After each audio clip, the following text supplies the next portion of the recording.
Hey, this is Ryan of Happy Healthy Vegan. So I want to give a shout out to both my moderator Peter and my wife and channel partner Angie. You guys both suggested that I should check out this video from yet another raw fruitarian vegan person I never heard of before. Eva loves raw.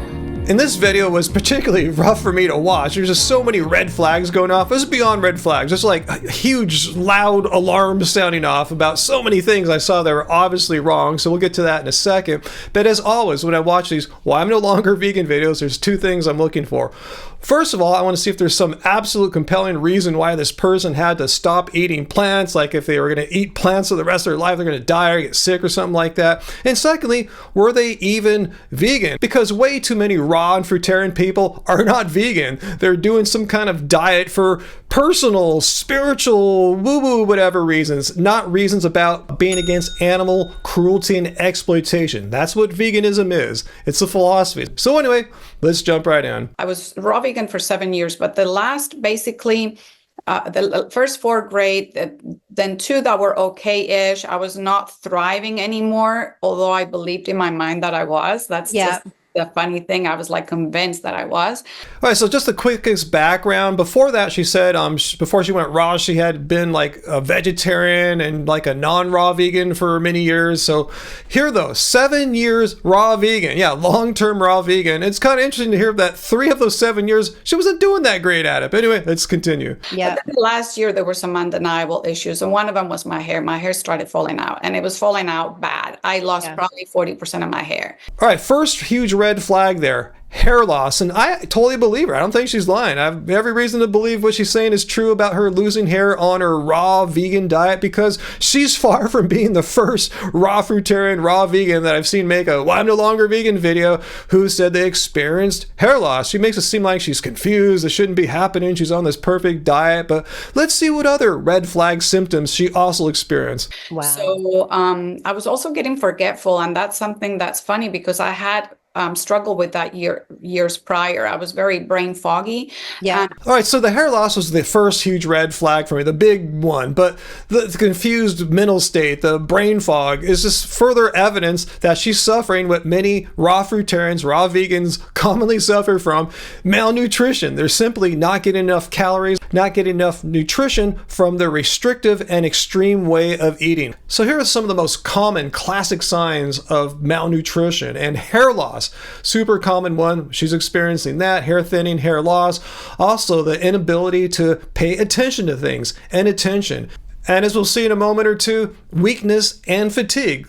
This time I started like forgetting actual words. It's not that I couldn't recall things or situations or I was getting forgetful. It's that I literally could not recall a word that I knew was in my brain that I couldn't bring to my lips. I couldn't actually say it. Just to get it out of the way, I'm not a medical doctor or health professional or anything like that, but I'm in my late 50s and Eva's in her early 50s. And I've known a few women in my day who have gone through menopause. And what she's describing here about having trouble remembering words, that's a common thing about women going through menopause. It has nothing to do with being on any kind of diet. I mean, you can't fight age. You can't like live forever just because you think you're on a perfect diet. However, combine that being at her age group experiencing menopause with an extreme and restrictive diet that causes brain fog. Yeah, I'm sure she's having a hell of a time with words. My muscle tone was also getting really, really bad. Like you, I have been working out my entire life. I've always wanted to build muscle, especially if I go into my 50s. So returning back to the list of common signs and symptoms of malnutrition, you'll see, in addition to having a low body weight, which she appears to have, you'll see depleted muscle. It's much harder to put on muscle if you're not getting enough calories. And this is something that's just well known by weightlifters and bodybuilders. It's just how it works. So I noticed I was getting flabbier and flabbier and flabbier. And again, she's in her 50s. And as we age, our bodies change in the relationship to the amount of fat and muscle that we naturally have. For instance, the amount of body fat goes up steadily after age 30. And older people have almost 1/3 more fat compared to when they're younger. Combine that with the fact that our skin becomes less elastic as we age, Therefore, flabbiness is a common thing amongst a lot of people in their 40s, 50s, and onward. Again, it has nothing to do with being vegan or raw vegan or Mediterranean diet or McDonald's diet or what have you. It's just an effect of aging. That being said, there are some things that a person can do to try to counter effect aging, but like I said earlier, you can't out diet or out exercise aging. Just Father Time's going to get your ass. But yeah, to try to combat the depleted balance or the ratio of fat to muscle, yeah, you can do weight training. Try to keep your amount of muscle up higher, you know, to counteract what's happening naturally. But anyway, let's continue on. There's more to her story. I started thinking about food more. Like, I think at that point I might have literally been, screaming for nutrients, but I was thinking about food. And then I remember thinking that I was hungry and that I wasn't satiated with my food. Yeah, what you're describing here sounds like clear, what should be obvious signs that you're hungry, you're not satiated, you're not getting enough food, your body's screaming out for nutrients. So what did you do in any responsible way to try to deal with that? And so I doubled down like you. I doubled down into raw veganism. I'm like, what am I missing? I got to juice more. I got to detox more. No, it's that extreme and restrictive way of eating that led you to have these malnutrition problems. So what did you do to try to improve that? You doubled down and did more nonsense, detoxing and juice fasting? So I doubled down, more kale, more green smoothies, big salads, more sprouts, more wheatgrass, you name it. All right, so yeah, those foods you mentioned there are good and healthy enough. I'm not saying they're unhealthy and going to kill you, but I'm hearing there is just a way of eating that doesn't have enough calories. Like, how many calories can you get from juice? How many calories can you get from salad? This is more proof that you're under eating and thus malnourished. So I doubled down and unwilling to let go of, my thoughts, my dogma, my religion in a way. Yeah, you nailed that observation completely right, 100%. You're unable to see outside the dogma of your raw vegan diet, and instead of finding an actual real solution to your malnutrition, you double down more into your malnutrition. And let me just interject here for a second. I know I'm getting kind of worked up and excited. I do have compassion for Eva and her health problems. The reason why I might seem a little bit emotional right now is because I'm just getting so sick of having people make these videos why I failed as a vegan when it's just so plainly obvious that they were following an extreme and restrictive diet, and in this case one that led to malnourishment. But anyway, let's continue. I was, I did everything by the book, and I don't eat till noon, and then I'm going to start the day with a lot of water and lemon water, and then I'm going to have my green juice, and That's by the book? Like, whose weird book is this? This has nothing to do with veganism. Remember, veganism is a stance against animal cruelty and exploitation, and veganism doesn't demand that you start your day with this or that or drink whatever, This is completely raw fruitarian ways of thinking. But anyway, let's continue. And so, I doubled down and I doubled down, but man, I still wasn't, I kept deteriorating. My hair was coming out.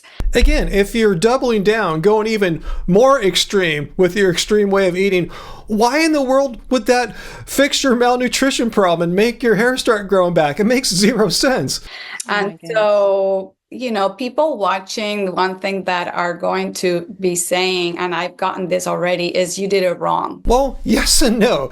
You did a vegan diet wrong by intentionally choosing to eat in some weird way where all cooked food or most cooked food is avoided. You don't eat till noon. You do all these weird restrictions and stuff and end up having a problem with not getting enough calories and nutrients. So you did that wrong. But I know what she's going to say here. The raw fruitarians were saying that she did raw veganism wrong. You should have done this. You should have, the mucoid plaque. You should have gone on a juice fast. Yeah. Mucoid plaque, juice fast. Yeah, all just nonsense things that raw vegans believe in. And so what you're telling people when you're saying that you did it wrong is what you're actually saying is the diet is perfect. Yeah, she is right there. I've seen many raw fruitarians, raw vegans go out there and say that they're on the perfect, most optimal human diet, when in fact it's not, because if it were, why would so many females lose their periods? It's very difficult to find evidence of people being able to thrive on raw food. Here are the data from that German study. What we see is that as the amount of food eaten raw increases up to 100%, 50% of women by that point are amenorrheic. Their menstrual cycles have closed down altogether. This appears to be because they are short of energy. That is so unfortunate, because I know, and you know, a lot of vegans that continue doubling down and keep going down the path. They're evidently not doing well. Yeah. And they will, because the diet is infallible, they will continue beating a dead horse. And yeah, it should be obvious that raw vegan diets are far from optimal, given what we just saw from that study that Richard Wrangham, a professor at Harvard of primatology, and combined with all the so many why I'm no longer vegan people having been long-term raw foodists like Eva here, it's pretty clear that a raw vegan diet is far from optimal if you want to maintain not only health, but maintain being vegan for years, for the rest of your life. I've been vegan now for 14 years and following a balanced, sensible vegan diet. And let me just show you, because some people have no idea what that means. They think it means taking wheatgrass shots. Get yourself a copy of the Happy Healthy Vegan Cookbook. It's marked down for Veganuary, 18 bucks for the print book. You can download the ebook right now for $9.99. And don't take my word for it that a balanced, sensible vegan diet is nutritionally adequate. Let's look at what the positions of health organizations are from around the world who have reviewed the scientific literature, and there's a clear scientific consensus that yes, a well-planned, sensible vegan diet is nutritionally adequate and healthy for all people. I've been putting my blood labs up here the entire time we've had our YouTube channel. Started it back in 2013. Check it out. Not deficient, doing really well, super high testosterone naturally. My hair grows crazy. That's why I have this hat on. My hair is just nuts. I need a haircut really bad. Angie grew her out from about here down to her butt now, basically, and she's in her 50s as well. None of these horrible things are happening to us. Why? Because we are eating in a balanced, responsible, sensible way. And as a side note, eliminating all cooked food and doing wheatgrass and kale and juice instead of eating sensible food is not a well-planned diet. And Eva, if you happen to see this video, I'm sorry if I got a little mad. It's me. It's not you. I have no hard feelings, bad feelings towards you, anything like that. It's just me seeing this pattern over and over and over and over again. And it's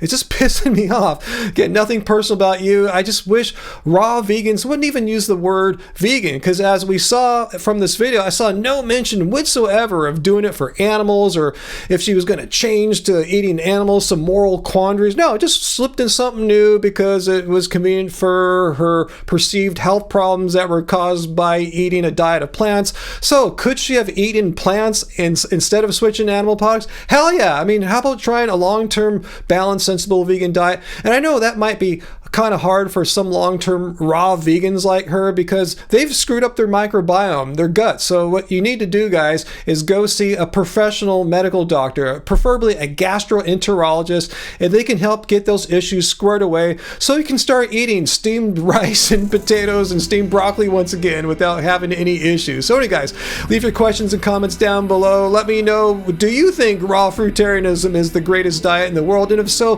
why in the hell are so many guys quitting for it? There's something going on, and I know I'm not the only one who notices this pattern. So questions and comments, hit like, and if you really think I'm totally wrong and you have the ultimate diet because ancient apes ate it, please come to my Friday live streams, 6 p.m. Pacific Standard Time, and we'll talk about it. So until then, guys, remember, it doesn't suck being vegan.